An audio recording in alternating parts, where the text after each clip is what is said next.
लिखेंगे वर्षा। मैं लिख भी दे रहा हूं, हेडिंग जो डालना है।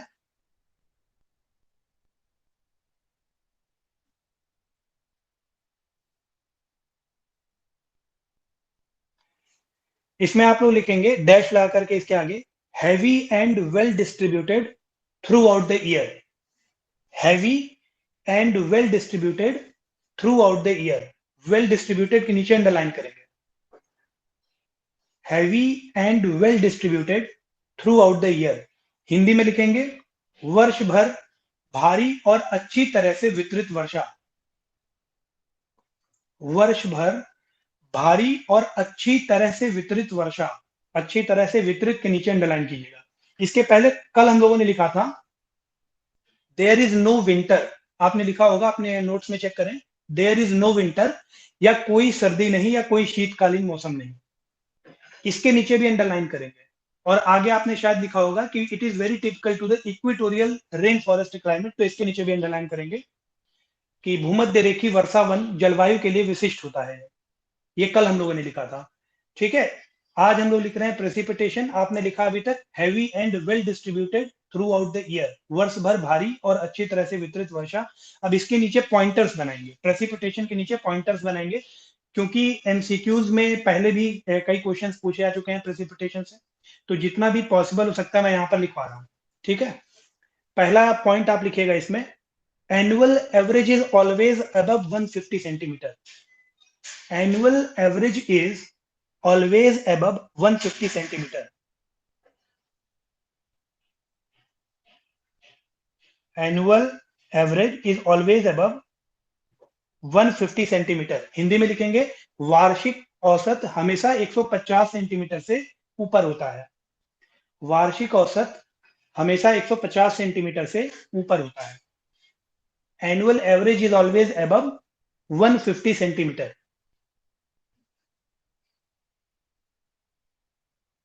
सभी को आवाज क्लियर आ रही है? सभी लोग लिख रहे हैं? एक बार कंफर्म कर दें। जी sir. Annual average is always above 150 centimetre, या वार्षिक औसत हमेशा 150 सेंटीमीटर से ऊपर होता है। अगला पॉइंटर लिखिएगा, अगले पॉइंट में, इन सम रीजन्स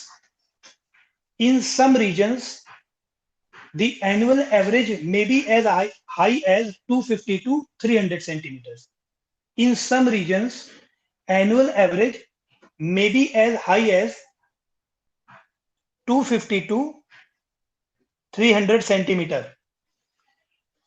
कुछ क्षेत्रों में वार्षिक औसत 250 से 300 सेंटीमीटर तक हो सकता है। कुछ क्षेत्रों में वार्षिक औसत 250 से 300 सेंटीमीटर तक हो सकता है। अगला पॉइंट लिखेंगे इसमें, there is no month without rain. There is no month without rain. There is no month without rain. और फिर इसमें हिंदी में लिखेंगे बारिश के बिना कोई भी मंथ नहीं है। बारिश के बिना कोई भी मंथ नहीं है। अब इसका रीजन कोई बता सकता है? कल एक पॉइंट हम लोगों ने लिखा था इसमें, कल एक पॉइंट लिखा था। देखिए जनरली इस रीजन में जो रेनफॉल होती है वो समर्स में होती है, ठीक है। कहीं पर डाउट हो तो आप बताइएगा। जनरली जो रेनफॉल होती है इस सीजन में समर्स में होती है, और आपने ऊपर लिखा है there is no winter season in this type of climate. तो ये स्टेटमेंट ठीक है कि नहीं है, प्लीज बताएं। ये स्टेटमेंट ठीक है कि नहीं है, प्लीज कंफर्म करें।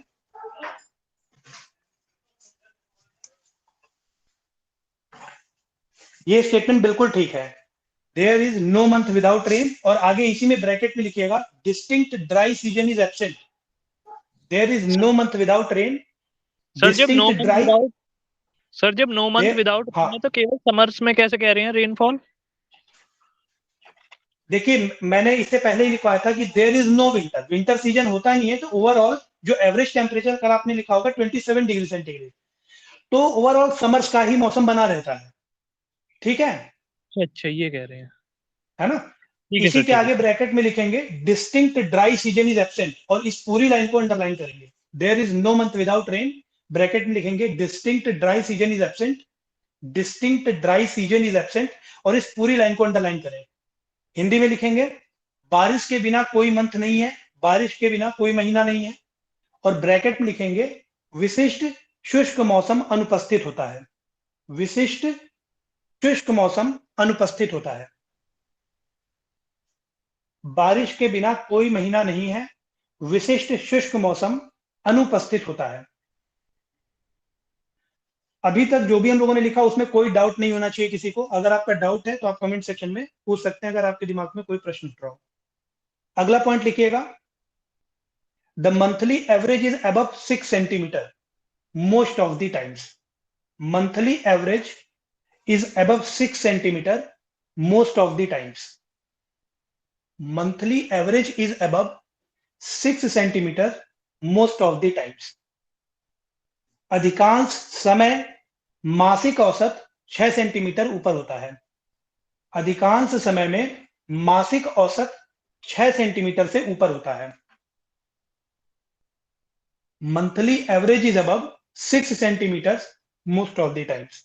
अधिकांश समय में मासिक औसत 6 सेंटीमीटर से ऊपर होता है। अगला पॉइंट लिखेंगे, there are 2 periods of maximum rainfall. There are 2 periods of maximum rainfall. अधिकतम वर्षा की 2 अवधियां हैं। अधिकतम वर्षा की 2 अवधियां हैं। इसमें लिखेंगे अप्रैल एंड अक्टूबर, इंग्लिश में लिखेंगे अप्रैल एंड अक्टूबर, और हिंदी में भी इसे लिख लें अप्रैल और अक्टूबर। ब्रैकेट में लिखेंगे shortly after the equinoxes, shortly after the equinoxes. अब आपको पता है कि इक्विनॉक्सेस कब आती हैं, मार्च और सितंबर में।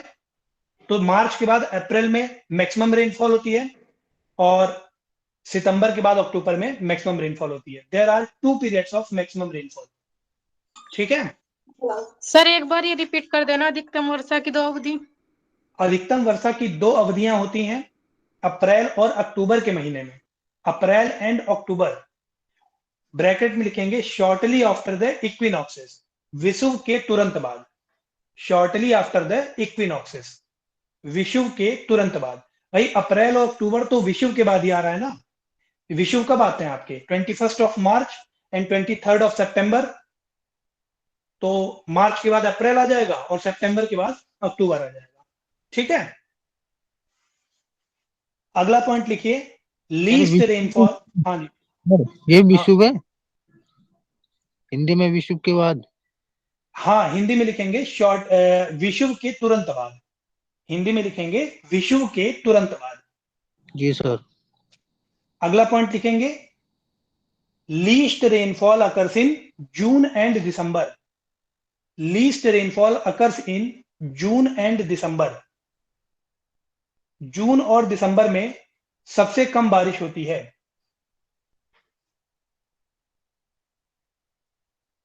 जून और दिसंबर में सबसे कम बारिश होती है। Least rainfall occurs at in June and December. और जून और दिसंबर क्या है, सोलेस्टिस है। सोलेस्टाइस आप कह लें, सोलेस्टाइस है, या फिर आप कह सकते हैं संक्रांति जिसे कहा जाता है, ग्रीष्म संक्रांति और शीत संक्रांति। 21 जून को ग्रीष्म संक्रांति और 22 दिसंबर को शीत संक्रांति, है ना। समर सोलेस्टाइस और विंटर सोलेस्टाइस। तो लीस्ट मंथ ऑफ रेनफॉल कौन से हैं, जो आपके सोलेस्टाइस हैं, और मैक्सिमम मंथ ऑफ रेनफॉल कौन से हैं, जस्ट आफ्टर द इक्विनॉक्सेस, विषुव के तुरंत बाद वाले अप्रैल और अक्टूबर। हिंदी में भी लिखेंगे जून और दिसंबर संक्रांति में सबसे कम बारिश होती है, ठीक है। जून और दिसंबर संक्रांति में सबसे कम बारिश होती है। जून और दिसंबर संक्रांति में सबसे कम बारिश होती है। और ये हम बात कर रहे हैं इक्वेटोरियल टाइप ऑफ क्लाइमेट की, कंफ्यूज मत होइएगा। जब ये हम तब की बात कर रहे हैं जब इक्वेटोरियल रीजन की हम बात कर रहे हैं, कैंसर, ट्रॉपिक ऑफ कैंसर की बात नहीं कर रहे हैं, है ना। मानसून से आप कंफ्यूज मत होइएगा कि मानसून तो हमारे यहाँ जून में आता है, क्योंकि हमारे जो इंडियन लैंड मास है उसके ऊपर से ट्रॉपिक ऑफ कैंसर गुजरता है, ना कि इक्वेटर। ठीक है, उसके बाद अगला पॉइंट लिखिए, the double rainfall peaks coinciding with equinoxes.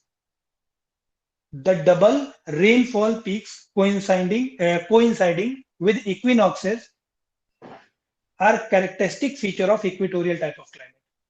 The double rainfall peak coinciding with the equinoxes are a characteristic feature of equatorial type of climate.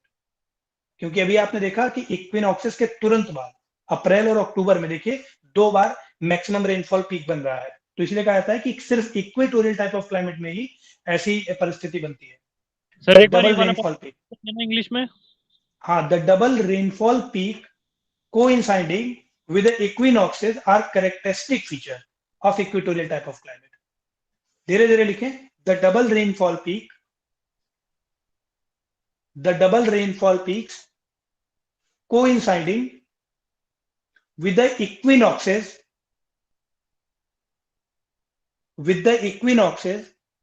are a characteristic feature of equatorial type of climate.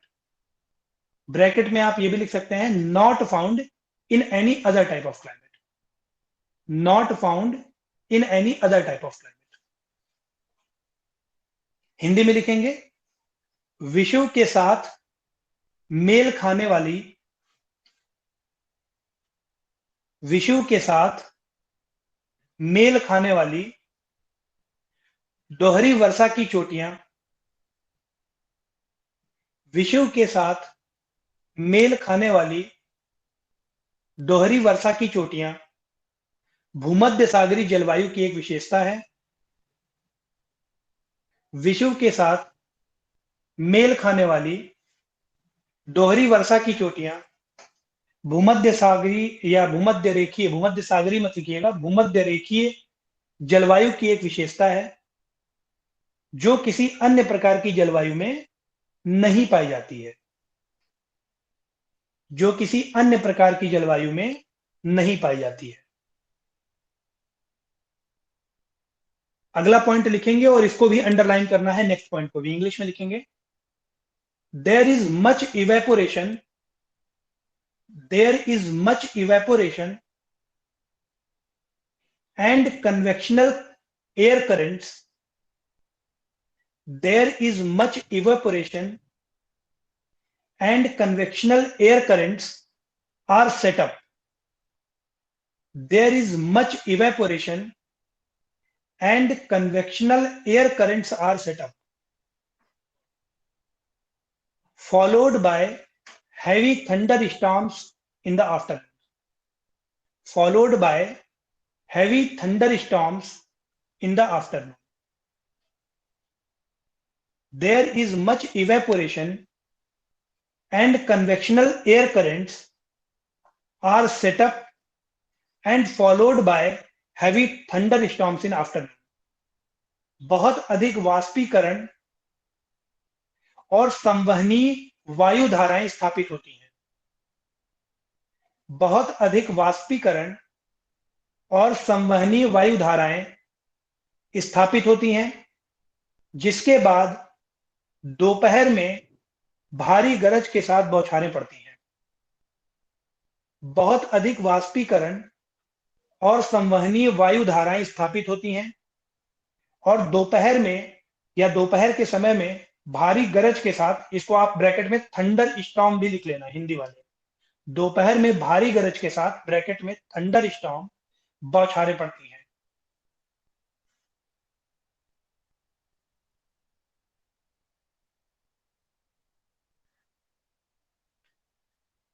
English में एक बार फिर से repeat कर रहा हूं मैं, there is much evaporation and convectional air currents are set up.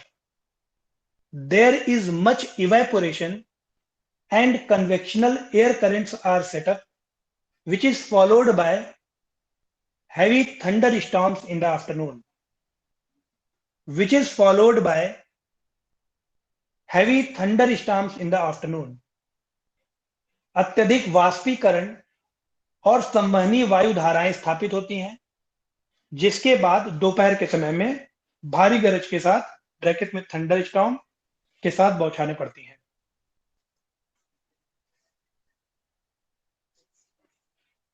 ठीक है, सभी का कंप्लीट हो गया यहां तक? Yes sir. अब इसके बाद अगली हेडिंग आप डालेंगे इक्वेटोरियल वेजिटेशन। इक्वेटोरियल वेजिटेशन, भूमध्य रेखीय वनस्पति। इक्वेटोरियल वेजिटेशन, भूमध्य रेखीय वनस्पति, इक्वेटोरियल वेजिटेशन। अब आगे पॉइंट बना के लिखेंगे, इंग्लिश में लिखेंगे high temperature and abundant rainfall. High temperature and abundant rainfall support a luxuriant tropical rainforest. High temperature and abundant rainfall support a luxuriant tropical rainforest. High temperature and abundant rainfall support a luxuriant tropical rainforest. Hindi में लिखेंगे उच्च तापमान और प्रचुर मात्रा में वर्षण। उच्च तापमान और प्रचुर मात्रा में वर्षण एक शानदार उष्णकटिबंधीय वर्षा वन का समर्थन करता है।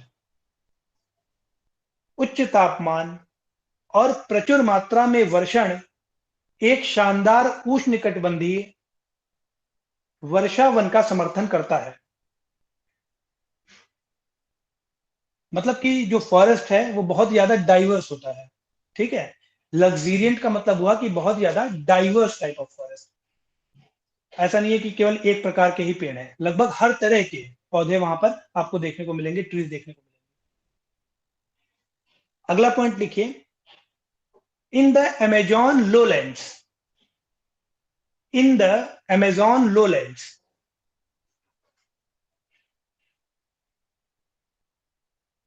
Amazon lowlands, the forest is so dense,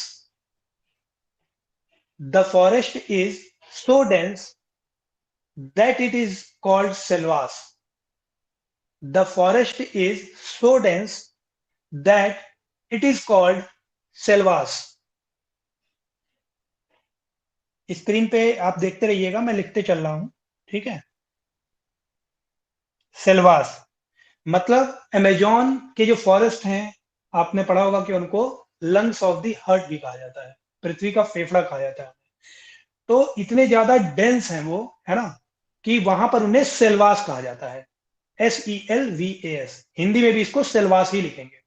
Amazon के निचले इलाकों में, अमेजॉन के निचले इलाकों में जंगल या वन इतना घना है, अमेजॉन के निचले इलाकों में वन इतना या जंगल इतना घना है कि इसे सेल्वास कहा जाता है। ब्रैकेट में आप चाहें तो लिख सकते हैं कि सेल्वास जो होता है, इंग्लिश में चाहे तो आप लिख लें, इंग्लिश वाले सेल्वास के आगे डैश ला के लिखेंगे, सेल्वास ब्रैकेट में आगे लिखेंगे इसी लाइन के, Selvas dash a dense tropical rain forest, a dense tropical rain forest usually having a cloud cover, usually having a cloud cover, a dense tropical rainforest usually having a cloud cover. अब यहां पर dense tropical rain forest, dense का कहने का क्या मतलब है भाई, वहां पर काउंट थोड़ी ना किया गया है कि कितनी डेंसिटी है ट्रीज की, ये कैनोपी डिसाइड करती है। तो ब्रैकेट में लिख दीजिएगा डेंस कैनोपी। कैनोपी का मतलब आप समझिए कि लगातार लाइन से अगर बरगद के 20-50 पेड़ लगा दो आप, तो ऊपर उनकी कैनोपी से एक छत बन जाएगी। कैनोपी का मतलब आप समझ रहे होंगे, है ना, जो उनकी ब्रांचेज और शाखाएं हैं वो इतनी ज्यादा हैं कि ऊपर जो सनलाइट है उसे पृथ्वी तक आने में बहुत ज्यादा स्ट्रगल करना पड़ेगा, मतलब नीचे पूरा अंधेरा रहेगा, इतनी डेंस कैनोपी है उनकी। तो कैनोपी का मतलब आई होप आपको समझ में आया होगा। हिंदी वाले लिखेंगे, सॉरी सर कैनोपी मतलब फैलाव ना? जी बिल्कुल, छत्र या फैलाव आप कह सकते हैं कि पेड़ जैसे छत्र बना करके छाया देती है जो, तो वो जी छत्र इतना ज्यादा घना है।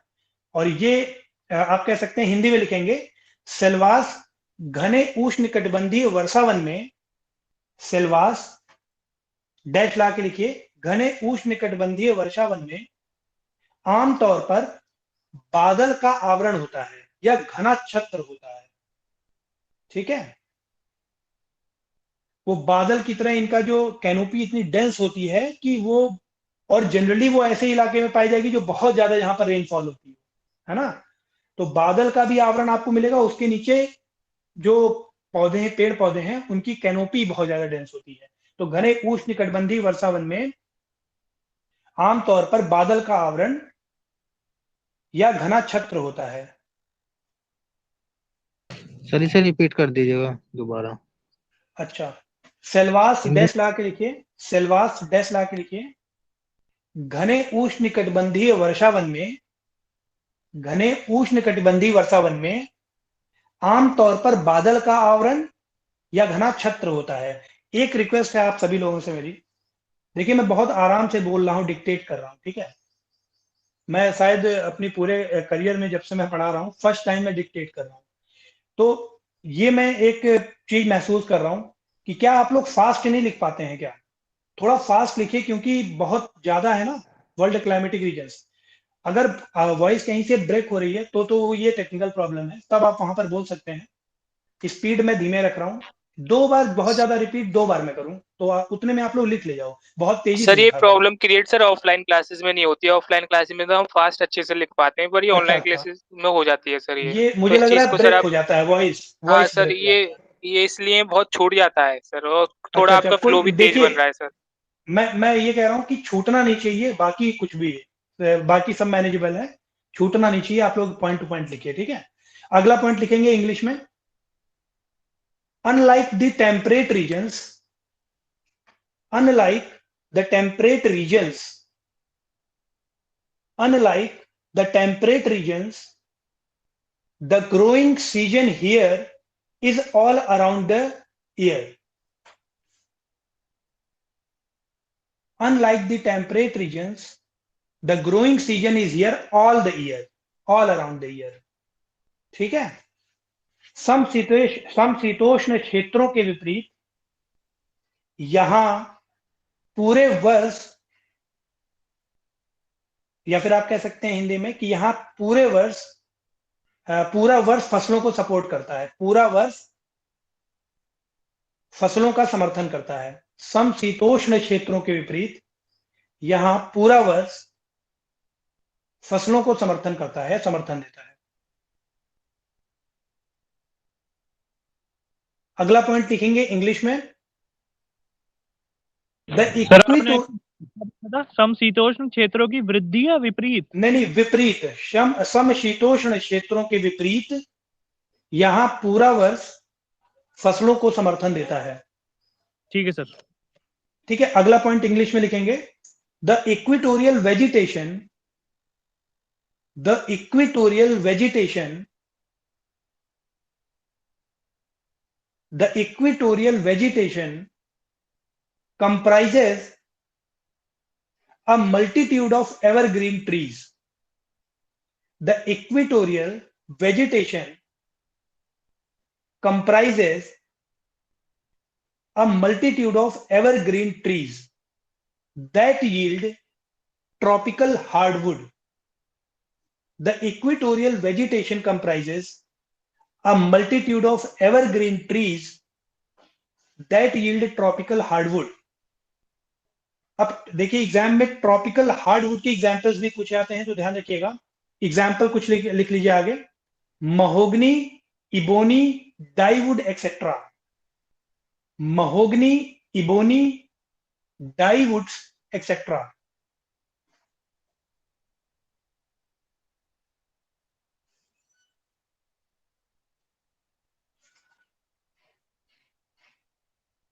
Mahogany, ebony, dyewoods. डाईवुड्स का मतलब रंजक, ठीक है, ऐसे वृक्ष जो रंजक प्रदान करते हैं। हिंदी में लिखेंगे, भूमध्य रेखीय वनस्पति में, भूमध्य रेखीय वनस्पति में सदाबहार वृक्षों की, भूमध्य रेखीय वनस्पति में सदाबहार वृक्ष पाए जाते हैं। देखिएगा, सदाबहार वृक्ष पाए जाते हैं। भूमध्य रेखीय वनस्पति में सदाबहार वृक्ष पाए जाते हैं जो उष्ण कटिबंधीय कठोर लकड़ी का उत्पादन करते हैं। भूमध्य रेखीय वनस्पति में सदाबहार वृक्ष पाए जाते हैं जो उष्ण कटिबंधीय दृढ़ या फिर कठोर लकड़ी का उत्पादन करते हैं।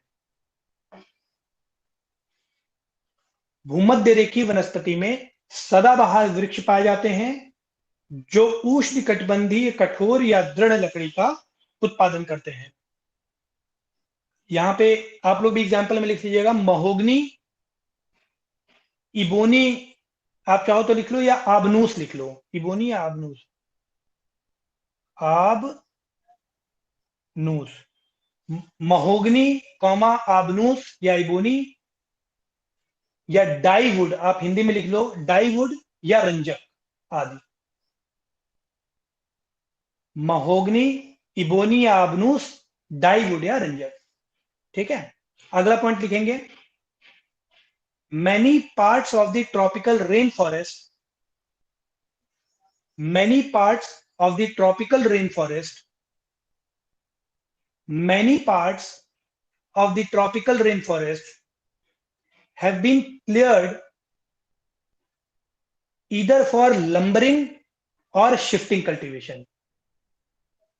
Many parts of the tropical rainforest have been cleared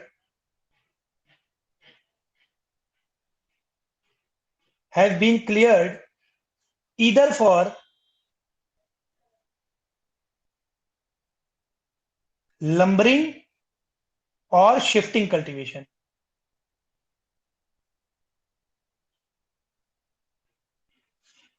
Many parts of the tropical rainforest have been cleared either for lumbering और शिफ्टिंग कल्टीवेशन। हिंदी में लिखेंगे, उष्ण कटिबंधीय वर्षा वनों के, उष्ण कटिबंधीय वर्षा वनों के,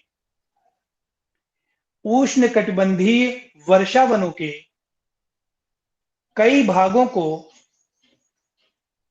उष्ण कटिबंधीय वर्षा वनों के कई भागों को लकड़ी काटने या झूम खेती के लिए साफ कर दिया जाता है। लकड़ी काटने या झूम खेती के लिए साफ कर दिया जाता है। अगला पॉइंट इंग्लिश में लिखेंगे, in the coastal areas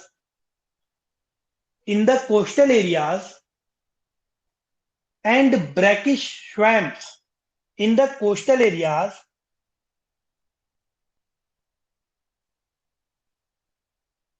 and brackish swamps, mangrove forests are found. Mangrove forests are found.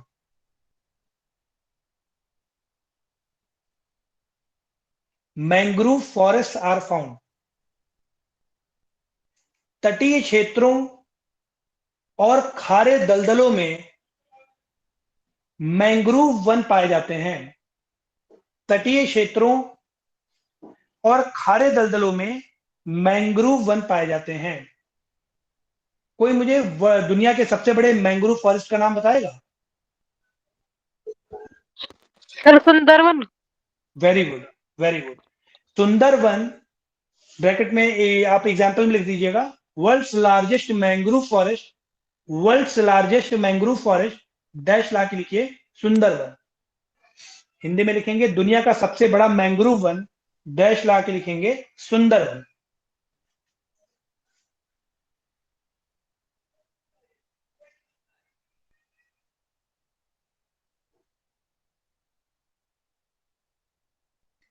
फिर अगला पॉइंट हेडिंग बनाइए कैनोपी, अगला हेडिंग बनाएंगे कैनोपी या फिर छत्र, ठीक है, कैनोपी।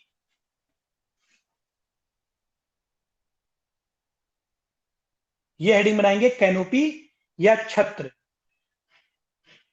इसमें लिखेंगे पहला पॉइंट, इंग्लिश में लिखेंगे from the air, from the air, from the air the tropical rain forest, sir from आवाज द कट रही है, सर एक बार रिपीट कर दीजिए please. From the air the tropical rain forest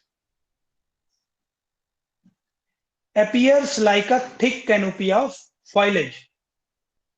From the air, the tropical rainforest appears like a thick canopy of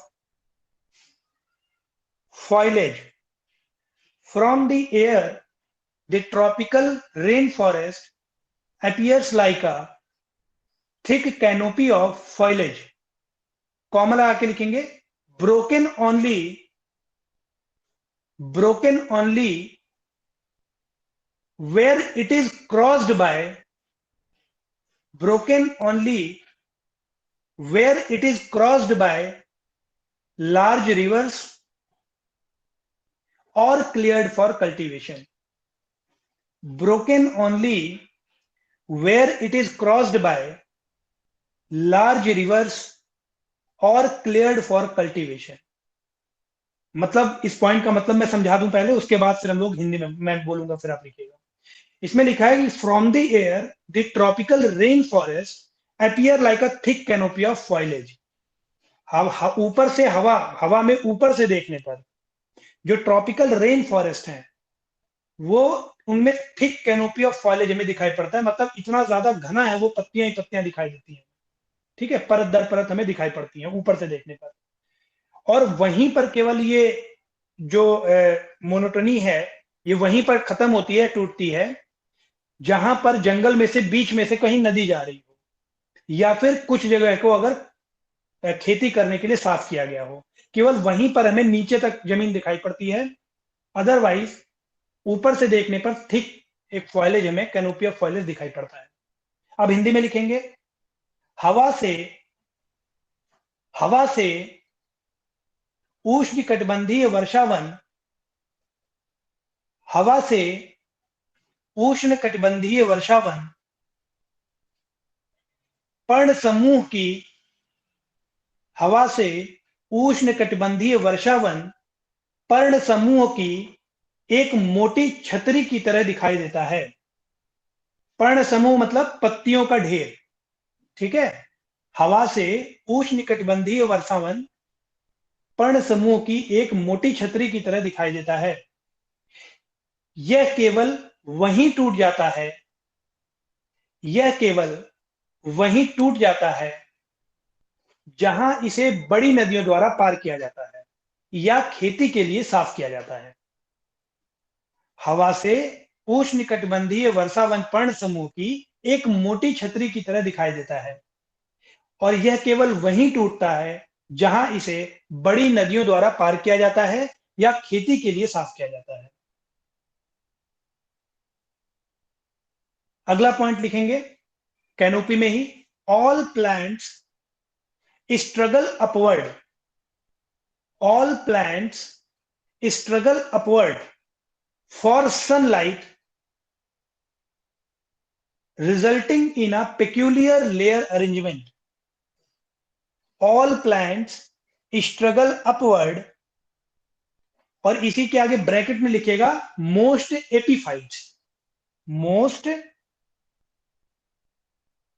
epiphytes. Epiphytes कौन से plants होते हैं, कोई बताएगा मुझे? एपीफाइट्स कौन से प्लांट्स होते हैं? सर बेल वाले। एपीफाइट्स आप ऐसे कह सकते हैं कि वो प्लांट्स हैं जो किसी दूसरे प्लांट के सरफेस पे उगे हुए हैं, ठीक है, लेकिन अपने न्यूट्रिएंट और मॉइस्चर जो है वो एयर या रेनफॉल से प्राप्त कर रहे हैं। तो जो ट्रॉपिकल रेन फॉरेस्ट है उसमें एपीफाइट्स बहुत ज्यादा है, क्योंकि लग्जीरियंट टाइप ऑफ वेजिटेशन वहां पर पाया जाता है। तो प्लांट्स के ऊपर प्लांट निकल आते हैं, ठीक है। तो all plants struggle upward for sunlight resulting in a peculiar layer arrangement. Peculiar का मतलब होता है विलक्षित, ठीक है, पिक्यूलियर लेयर अरेंजमेंट। अब ये स्ट्रगल क्यों कर रहे होंगे सनलाइट के लिए अपवर्ड? हिंदी में भी पहले लिख लें। सभी पौधे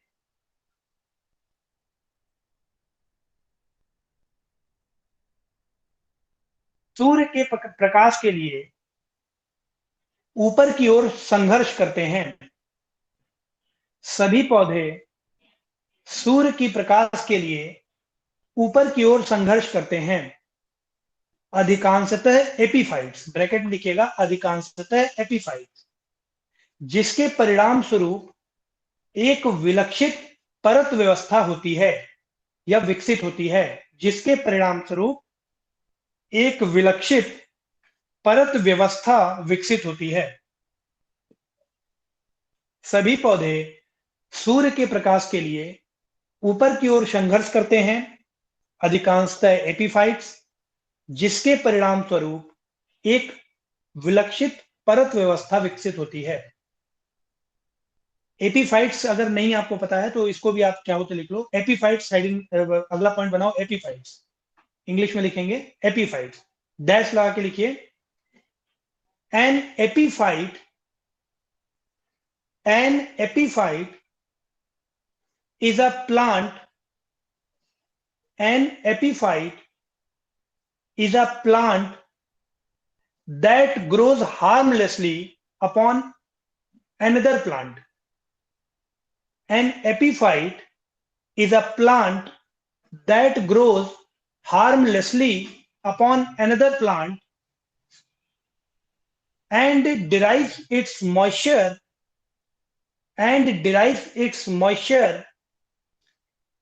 nutrients from the air, and derives its moisture and nutrients from the air, rain, और आगे ये भी आप लिख सकते हैं, and sometimes from debris accumulating around it. एक बार मैं फिर से बोल रहा हूं, ध्यान से सुनिएगा। An epiphyte is a plant that grows harmlessly upon another plant and derives its moisture and nutrients from the air, rain, and sometimes from the debris accumulating around it. Hindi में लिख लीजिए, एपीफाइट के आगे डैश लगाइए। Epiphyte एक पौधा है। Epiphyte एक पौधा है जो किसी अन्य पौधे एपीफाइट एक पौधा है जो किसी अन्य पौधे पर हानि रहित रूप से बढ़ता है।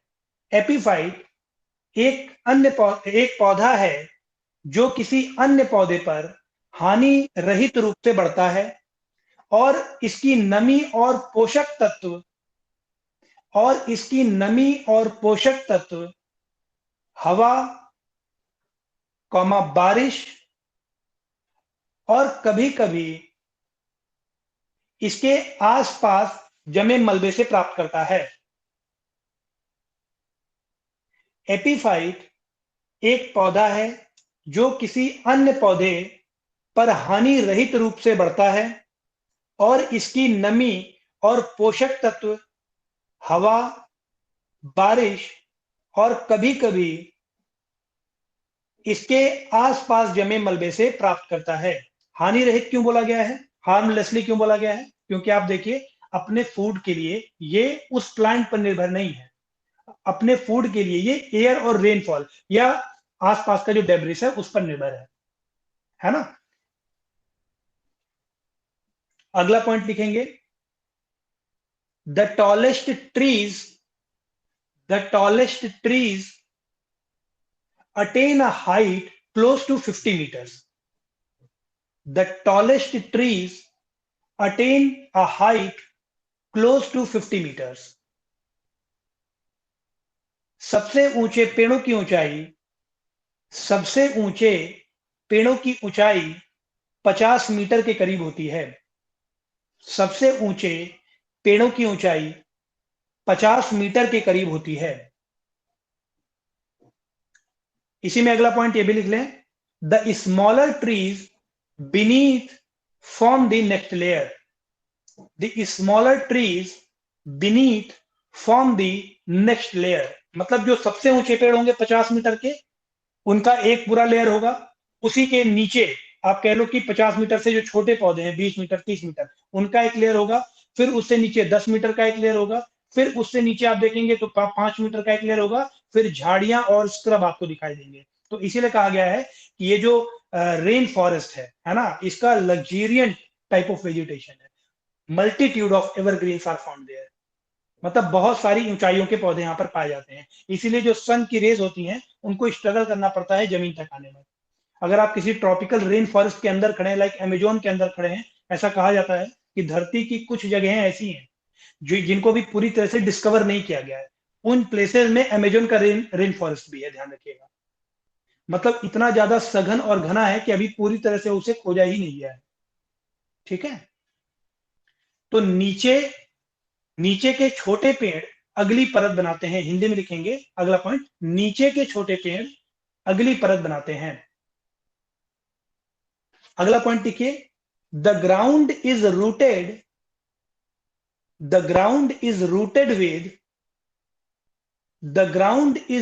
With ferns, FERNS, the ground is rooted with ferns and herbaceous plants. Ferns, आप स्क्रीन में देखिएगा, the ground is rooted with ferns and herbaceous plants which can tolerate shade. जो फर्न्स या हर्बिशियस प्लांट्स होते हैं, ऐसे प्लांट्स वहां नीचे की परत में ग्रो करते हैं जो शेड को टॉलरेट कर सकते हैं, मतलब छाया को, जिनको वृद्धि के लिए प्रकाश के बिना भी वो अपनी वृद्धि कर सकते हैं। ठीक है, तो फर्न्स एंड हर्बिशियस प्लांट्स। हिंदी में लिखेंगे, जमीन फर्न और जड़ी बूटियों के पौधों से जुड़ी हुई है। जमीन फर्न और जड़ी बूटियों के पौधों से जुड़ी हुई है जो छाया को सहन कर सकती है। जमीन फर्न और जड़ी बूटियों के पौधों से जुड़ी हुई हैं जो छाया को सहन कर सकती हैं। और ऐसा क्यों होता है, तो आप इजीली कह सकते हैं, because the trees cut out most of the sunlight, the undergrowth is not dense. ठीक है, पेड़ जो होते हैं ऊपर, बड़े बड़े जो ऊंचे पेड़ हैं, वो धूप को काट देते हैं। इस कारण से जो छाया शैडो या शेड टॉलरेंट प्लांट्स होते हैं, हर्बिशियस और फर्न्स जो होते हैं, वही केवल ग्राउंड पर उग पाते हैं। ठीक है, अगला हेडिंग बनाइएगा। हाँ जी और ये जो आपने नेक्स्ट लेयर वाला कॉन्सेप्ट बताया था, ये एक बार दोबारा रिपीट कर दीजिएगा। मतलब से पहले सबसे बड़ी वाली की लेयर होती है। देखिए, मतलब सबसे मैं बता रहा हूँ, जो सबसे टॉलेस्ट ट्रीज हैं, जो सबसे ऊंचे वृक्ष हैं, वो तो आपके 50 मीटर तक के पाए जाते हैं। ठीक है, 50 मीटर के बाद अब देखो, ऐसे आप स्क्रीन में देखना, सपोज करो ये रीजन जो है ये ट्रॉपिकल रेन फॉरेस्ट का रीजन है। ठीक है, ये वाले जो ट्रीज हैं ये आपके 50 मीटर्स की हाइट के हैं। फिर इसी के बाद जो दूसरे नंबर का लेयर होता है वो स्टार्ट हो जाता है इनके बीच में।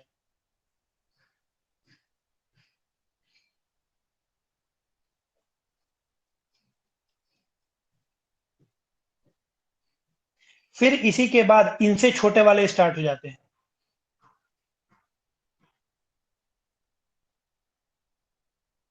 समझ में आ रही बात? और फिर सबसे नीचे आप देखेंगे तो जो शर्ब्स होती हैं वो स्टार्ट हो जाती हैं। सर ये सभी एक ही लाइन में है? अब रेन फॉरेस्ट है तो एक एरिया होगा ना उसका, रेन फॉरेस्ट का एक एरिया होता है, तो ये इस तरह से इनका पैटर्न लगा रहता है। तो इसीलिए कहा जाता है कि जो सनलाइट है वो, अब देखिए आप बताइए कि ऐसे पैटर्न में क्या जो सनलाइट है वो सरफेस तक आ पाएगी? बहुत मुश्किल है आना। तो इसीलिए जो शेड टॉलरेंट प्लांट्स होते हैं, हर्बिशियस या फंस होते हैं वो आपके सरफेस पे या अर्थ पे उग पाते हैं। ठीक है, ठीक है सर, ठीक है। अगला हेडिंग डालेंगे लाइफ एंड इकोनॉमी। अगला हेडिंग है लाइफ एंड इकोनॉमी, सर जीवन वो और सर हाँ, सर विच कैन जनरेट के बाद आपने क्या वर्ड बोला था लास्ट वाले पॉइंट में? which can tolerate shade. The ground is rooted with ferns and herbaceous plants which can tolerate shade. Tolerate मतलब सहन करना, ओके जो ओके छाया को सर। सहन कर सकते हैं। ठीक है, अगला सर एक हेडिंग बार है, हिंदी में भी रिपीट कर दो इसे। अच्छा ठीक है, हिंदी में रिपीट कर देना। जमीन फर्न और जड़ी बूटियों के पौधों से जुड़ी हुई है। जमीन फर्न और जड़ी बूटियों के पौधों से जुड़ी हुई है जो छाया को सहन कर सकती है, जो छाया को सहन कर सकती है। जमीन फर्न और जड़ी बूटियों के पौधों से जुड़ी हुई हैं जो छाया को सहन कर सकती है। ठीक है, अगला पॉइंट लिखेंगे लाइफ एंड इकोनॉमी, मतलब हेडिंग बनाइए लाइफ एंड इकोनॉमी, हिंदी में लिखेंगे जीवन और अर्थव्यवस्था। लाइफ एंड इकोनॉमी और हिंदी में लिखेंगे जीवन और अर्थव्यवस्था।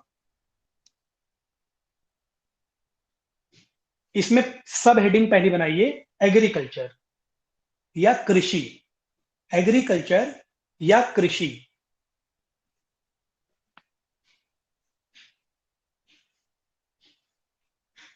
अब जहां पर एग्रीकल्चर होगा वहां पर फॉरेस्ट नहीं होगा, है ना, ये बात क्लियर है, क्योंकि फॉरेस्ट को क्लियर करके ही एग्रीकल्चर किया जाता है। तो एग्रीकल्चर वाले पॉइंट में लिखेंगे पहला point, forest are sparsely populated. मतलब एग्रीकल्चर जहां पर होगा वहां पर फॉरेस्ट नहीं होगा, ये तो क्लियर है। लेकिन एक बात और ध्यान रखिएगा कि जो फॉरेस्ट एरिया है हमारा, वहां पर तो पॉपुलेशन नहीं पाई जाएगी ना ज्यादा, क्योंकि फॉरेस्ट में लाइफ बहुत जटिल होती है, कठिन है। तो फॉरेस्ट में पॉपुलेशन नहीं पाई जाती, तो पॉपुलेशन कहां पाई जाती है? जहां पर एक कल्टीवेशन या एग्रीकल्चर हो रहा होगा। तो कुछ फॉरेस्ट को क्लियर करके जो प्रिमिटिव पीपल हैं, वो आप कह सकते हो हंटर और गैदरर्स जो है, शिकारी संग्राहक के रूप में जो रहते हैं, वो शिफ्टिंग कल्टीवेशन करते हैं, झूम कल्टीवेशन, फॉरेस्ट को क्लियर कर देते हैं, फिर वहां पर आपको थोड़ी बहुत पॉपुलेशन इक्वेटोरियल रीजन में हमें दिखाई देती है। ठीक है, तो इस पॉइंट, अब इन सबको पॉइंट बना के लिखिए। पहला पॉइंट है the forest are sparsely populated. Forest are या forest area are sparsely populated. जंगल या वन विरल आबादी वाले क्षेत्र हैं। जंगल या वन विरल आबादी वाले क्षेत्र हैं। The forest are sparsely populated. Sparsely populated, जंगल या वन विरल आबादी वाले क्षेत्र हैं। अगला पॉइंट है इन the forest most primitive people live. In the forest most primitive people live as hunters gatherers. In the forest most primitive people live as hunters gatherers, and the more advanced ones practice shifting cultivation.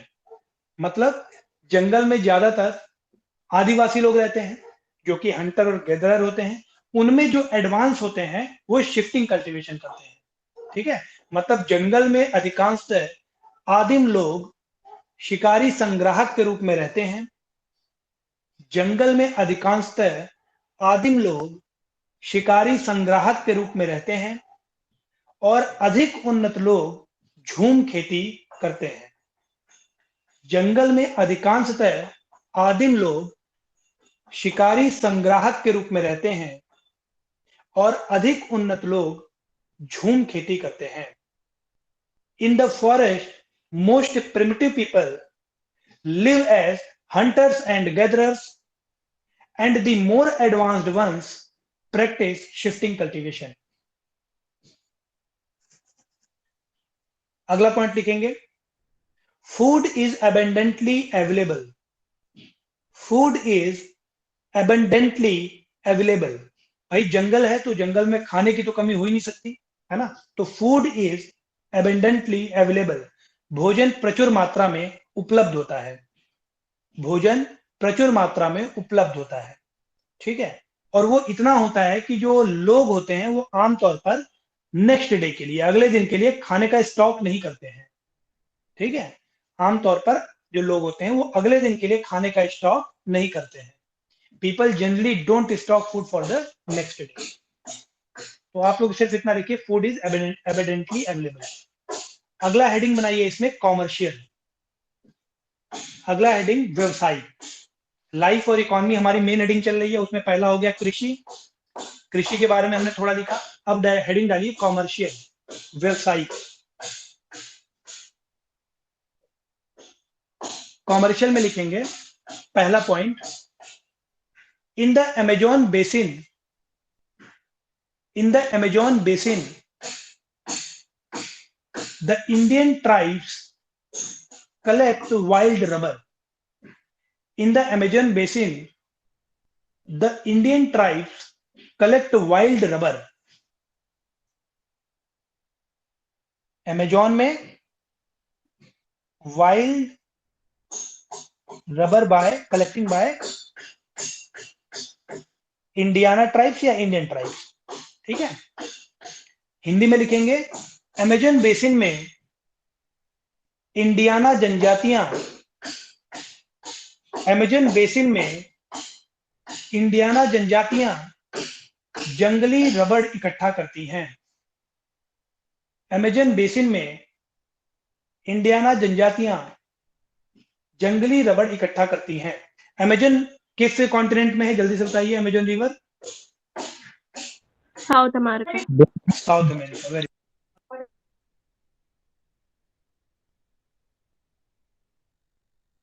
Congo basin, tribe gather nuts. In the Congo basin, Congo basin, यहां पर कौन सी tribe है, पिग्मीज, MIES लिख लीजिएगा, PYGMIES, pygmies tribe gather nuts. Congo basin में pygmy nut या nuts इकट्ठा करते हैं। कॉन्गो बेसिन में पिग्मी नट्स इकट्ठा करते हैं। अब जितना लिखा है उसको पढ़िए ध्यान से, एक मिनट की होल्ड कीजिएगा। मैं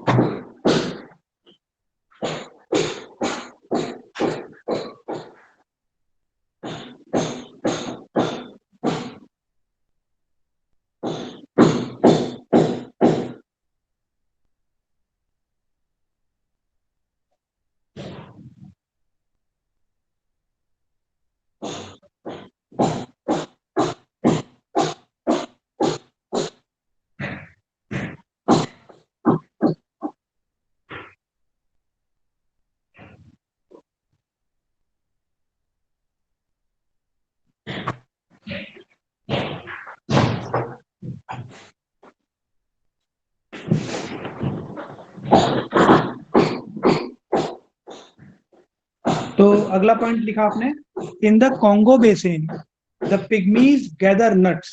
कॉन्गो बेसिन में पिग्मी नट इकट्ठा करते हैं।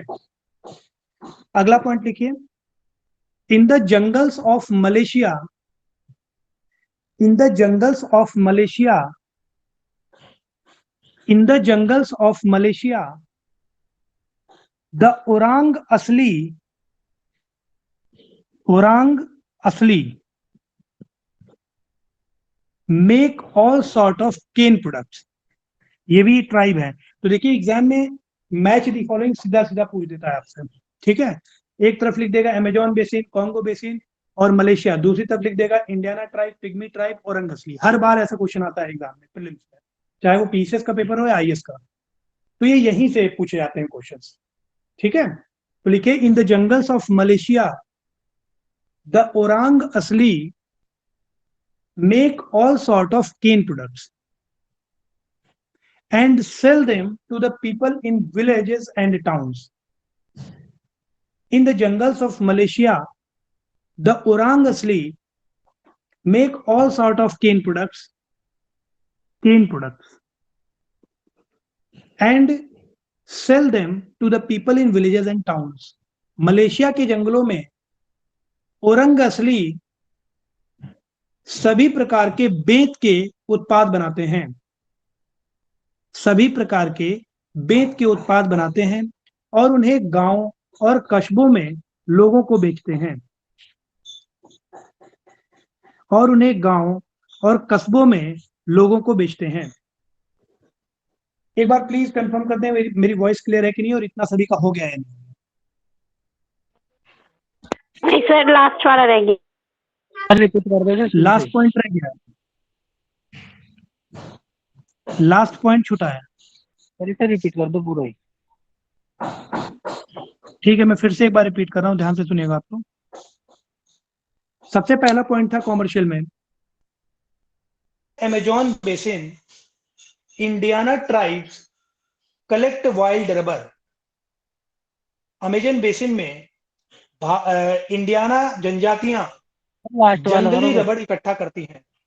ठीक है, कोई 3 पॉइंट, कोई बात नहीं, तीनों कर दे रहा हूं जल्दी जल्दी। दूसरा पॉइंट इसमें आपने लिखा था, in the Congo basin the pygmies gather nuts. Congo basin में पिग्मी जनजातियां नट इकट्ठा करती हैं। और तीसरा पॉइंट था, in the jungles of Malaysia, in the jungles of Malaysia the Orang Asli make all sort of cane products.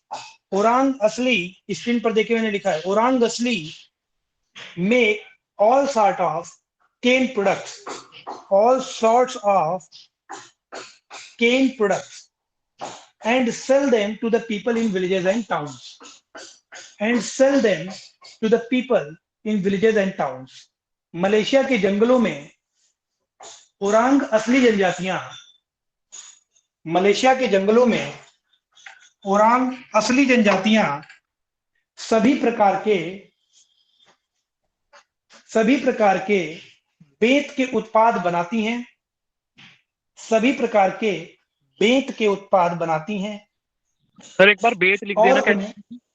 हाँ लिख दिया मैंने, हिंदी में लिख दिया बेंत। अरे बेंत नहीं, बांस बेंत होता है जो, बेंत के उत्पाद बनाती हैं और उन्हें गांव और कस्बों में लोगों को बेचती है। ठीक है, और उन्हें गांव और कस्बों में लोगों को बेचती है। अगला हेडिंग लिखिएगा, बहुत इंपॉर्टेंट हेडिंग है।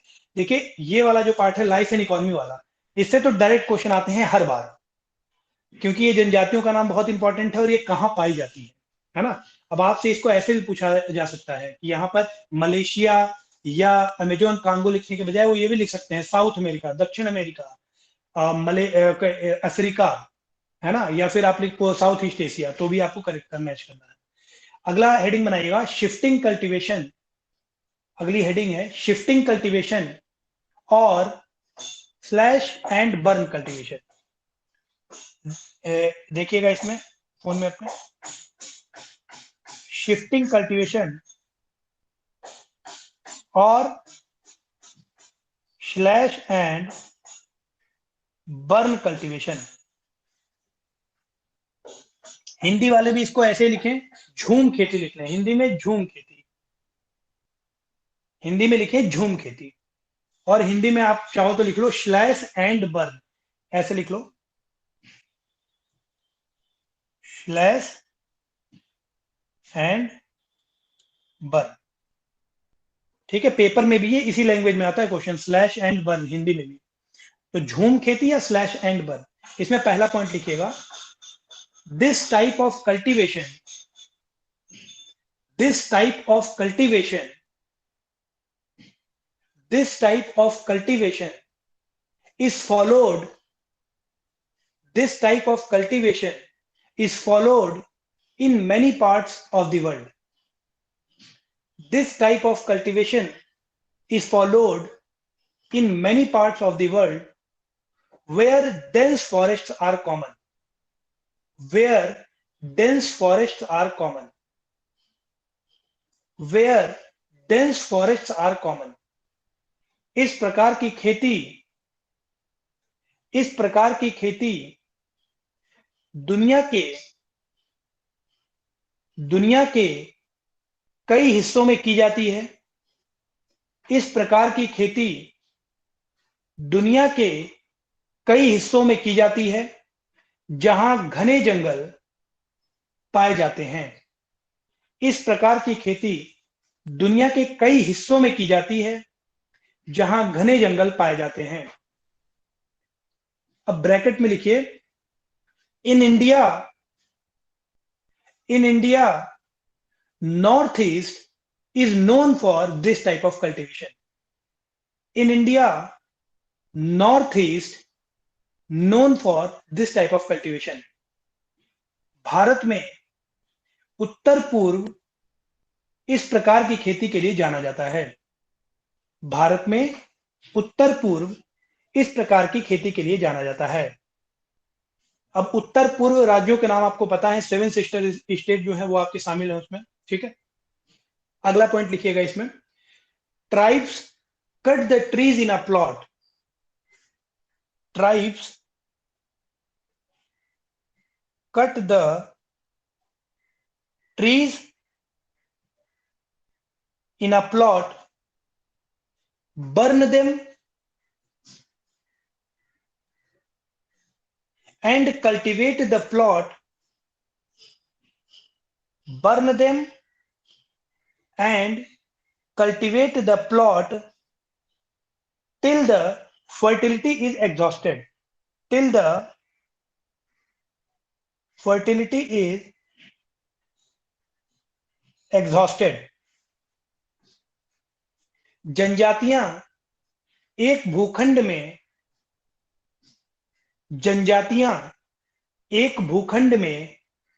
पेड़ों को काटती हैं। जनजातियां एक भूखंड में पेड़ों को काटती हैं, उन्हें जलाती हैं। पेड़ों को काटती हैं, उन्हें जलाती हैं और उस भूखंड की उर्वरता समाप्त होने तक खेती करती हैं। और उस भूखंड की उर्वरता समाप्त होने तक खेती करती हैं।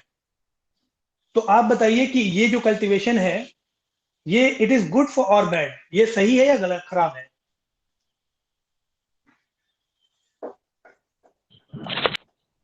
खराब है। वेरी गुड, ये गड़बड़ है, ठीक है। Tribes cut the trees in a plot, burn them and cultivate the plot till the fertility is exhausted.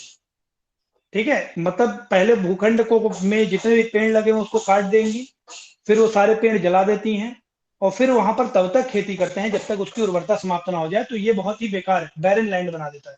ये प्रोसेस भूमि को बैरन बना देता है, ठीक है। अगला पॉइंट लिखिएगा, once the fertility is exhausted. Sir क्या इसमें ये कंडीशन है कि जो पेड़ जलाए जाएंगे वो उसी भूमि क्षेत्र पे जलाए जाएंगे?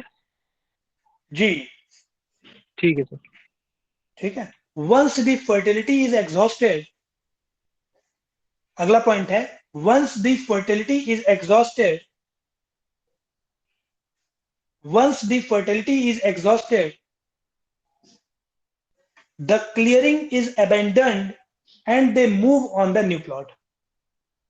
Once the fertility is exhausted, the clearing is abandoned, छोड़ दिया जाता है। जहां पर उर्वरता खत्म हो गई उसको छोड़ देंगे और फिर नए भूभाग के तलाश में आगे चले जाएंगे। And they move on to a next plot or new plot, ठीक है। Once the fertility is exhausted, the clearing is abandoned and they move on to a new plot, and they move on to a new plot. एक बार उर्वरता समाप्त हो जाने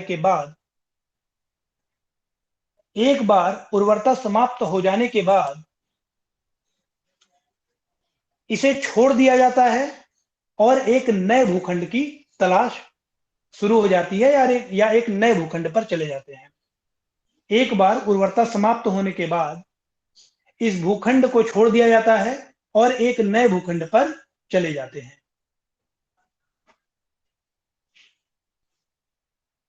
अगला point लिखिएगा,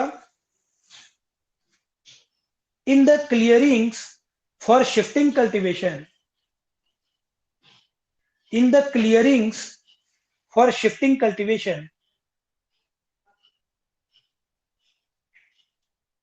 in the clearings for shifting cultivation, crops like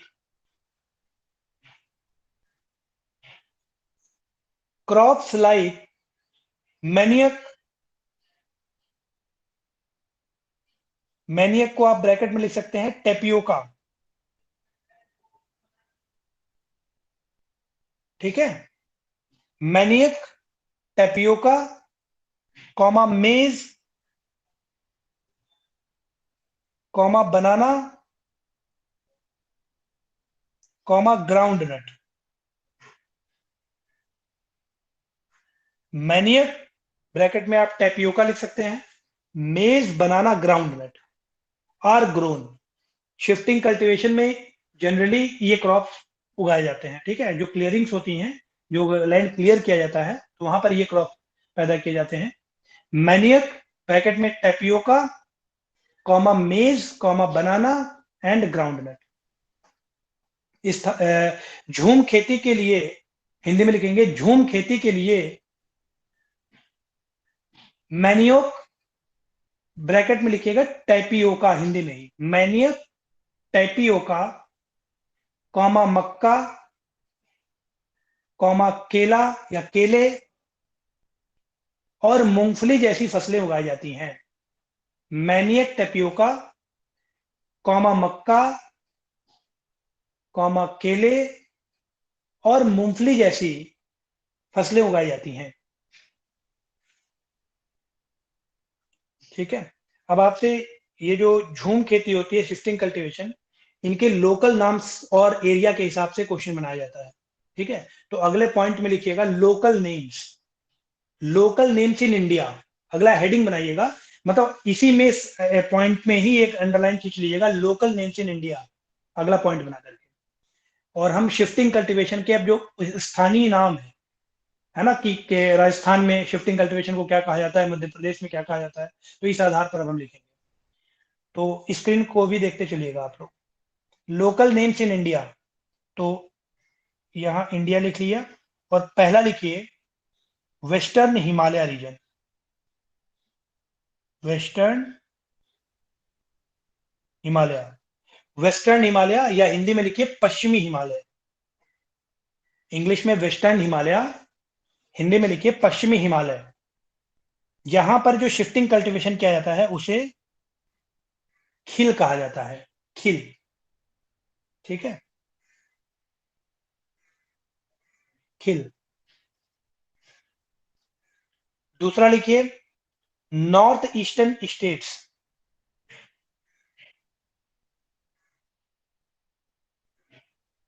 north eastern states, उत्तर पूर्वी राज्य जो भारत के हैं, वहां पर शिफ्टिंग कल्टीवेशन को झूम कहा जाता है,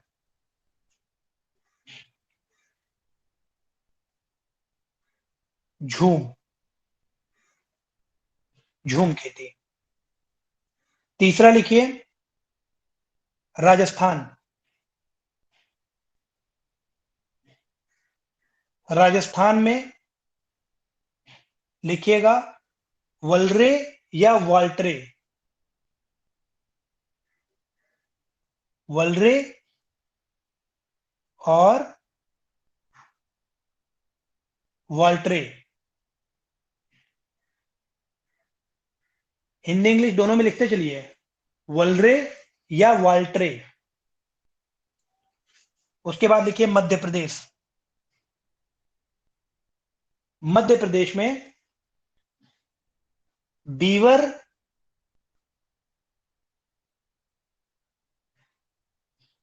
और दाहिया,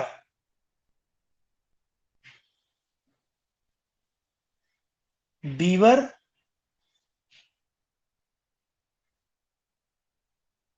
और दाहिया। सर बीवर की उसके बाद स्पेलिंग इंग्लिश में यही होगी? बी, हाँ वही बी वेयर जो हम लोग कहते हैं, बीवर या दाहिया। ठीक है सर। उसके बाद लिखिए छत्तीसगढ़,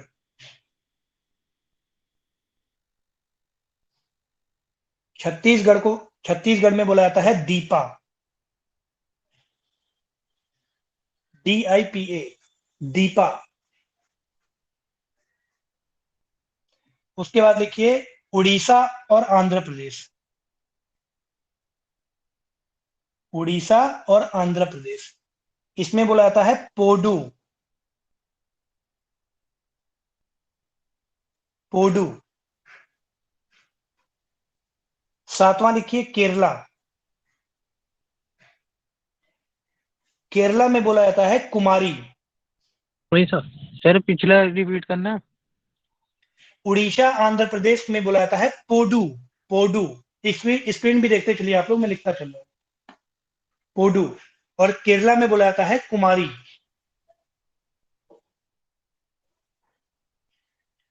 केरला में बोला जाता है कुमारी। उसके बाद जनरलाइज करके साउथ इंडिया में पूरे आप कह सकते हैं, जो बाकी जगह पे झूम खेती होती है जहां पर भी, साउथ इंडिया में वहां पर बोला जाता है जरा, ZARA, जरा। ठीक है,